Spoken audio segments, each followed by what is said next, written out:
governance and leadership of our country. We are talking about Kenya.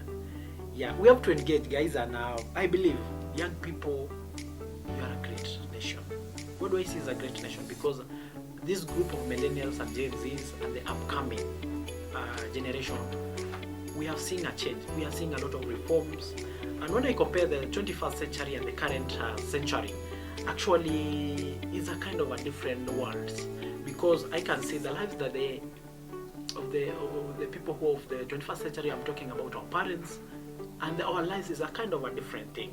People have now been educated, people are literate, and we have a lot of intellectuality in the country. Guys, let's watch on previous years. I can say from the time we got the new constitution 2010, and that is the year I'm talking about, to the current year, we have had a new constitution where the country is being governed under the rule of law. This is where we have the executive, the judiciary, and the legislature. But then we have been electing people from the year 2013, 2017, and presently 2022 to represent us in parliament. And more so, we have been having that we place people. We have had a lot of young people in institutions, that's I'm talking about the universities. Those who are outside there seeking for employment. We have been having young people in the villages, that is in our backgrounds there in our communities. They are really laboring in terms of maybe farming for them to get a credit of what they have told in their lands. But then through bad governance, we are getting a I can say a miss target of what we really have to get. In economic reforms, let's see on the current regime, what have they made? We have micro businesses, where we have the CS of the current, the one who was chosen, the former governor of Bungoma, or Paranya, managing it. But then the micro reforms that has come, it gives us an introduction of tax reforms, including the Finance Act of 2023, where we focus on increasing revenue collection and expanding the tax base. Do you remember the housing levy? Do you remember many things that the current regime has brought? Okay, come, let's bring our minds together. The Gen Zs have brought an halt on the last year's financial bill. We don't know what to happen in 2025, but what we are seeing is that there are changes in government. We are seeing changes in terms of positions. We are seeing changes in terms of political landscapes.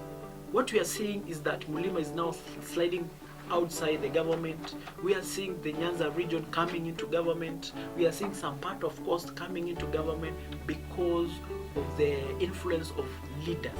But we are not seeing a change in normal or a mwananchi's life. The new university model is really ruining the lives of young people in the universities. We have a mismanaged economy. We have a reform in health sector from NHIF to Shisha. Ladies and gentlemen, we have to speak about this thing, guys. Let's put it today, hashtag beyond the hashtag today. Let's put it governance and leadership. And let's forget where we come from. Either I come from Nyanza, either I come from Central, or either maybe Western. We have to speak one language. And as your leader here today, we want to express either and condemn atrocities of what the government is doing.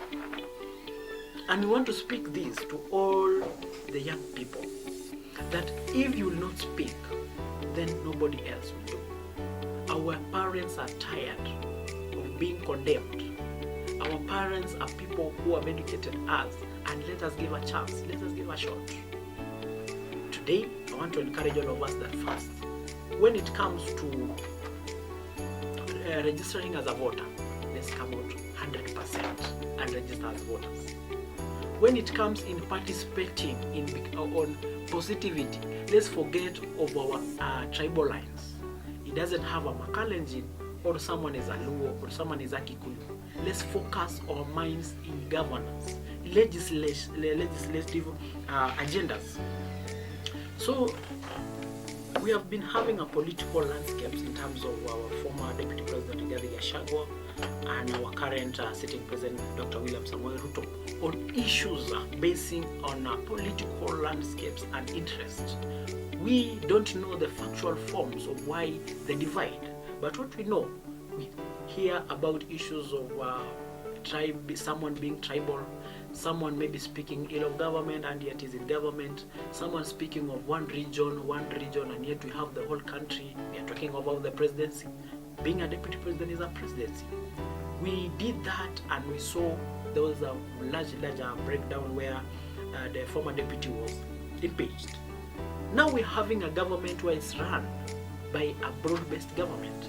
Are we expecting any changes? If you are expecting any changes, and maybe if you have a hope in future that we are going to have through this broad-based government, we are going to have a positivity change, give me a comment at the bottom of your screen. Let us share, let us expand our minds, and also engage in terms of bringing me a comment. Then don't forget to subscribe on our YouTube channel with Ambassador Kenya, so that we can continue engaging and expressing these things, because there's this thing in life where we forget that today I'm a student, you are being given everything by your parent, but tomorrow you will be a normal Mwananchi. You will be on the ground seeking for financial income. These policies will affect you directly or indirectly. It doesn't have to be in terms of taxes. It has to be in reforms. Your child will engage in the new reforms of education, the CBC. Are we rolling on well? Your parents will be victims, God forbid, being sick. They will be victims of getting insurance for their health. We know the old people come, and old age come with a lot of diseases. Your parents will need to be treated. Drop there in your comment. Are we going in the right direction? Are we feeling that this shisha will come and maybe stabilize and cover every Mwananchi? Guys, let's not join political political groups to spear others, or maybe to spearhead the hatred agenda. Guys, tujiulize these reforms that the government is doing before we condemn them, before we shout them out that ni mbaya, si poa. Is it because we hate the president? Is it because it really doesn't work? Drop there in the comment. This will give us a broad-based way of dealing with issues. We want to talk about the real issues. If it's about changing a person in power, let us not change the reforms that will and may affect us in future. If we talk about education, do you think that tomorrow the new funding model, your sister will be in university? Do you think it will affect you? So guys, as we speak these things, we really express what is in the bottom of our hearts.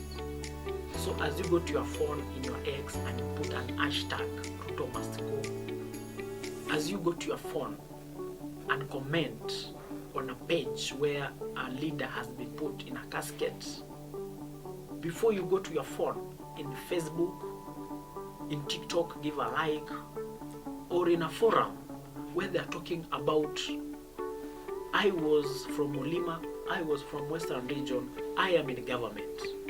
Does it help us? And I believe most of us do not have a connection to the leadership, but we are being used by the leadership in voting, in shouting in rallies. Guys, for once and for all, we have to deal with this thing once and for all. Let's start from where our ancestors left, where we call a spade and a spoon a spoon. And that's what I will call it today.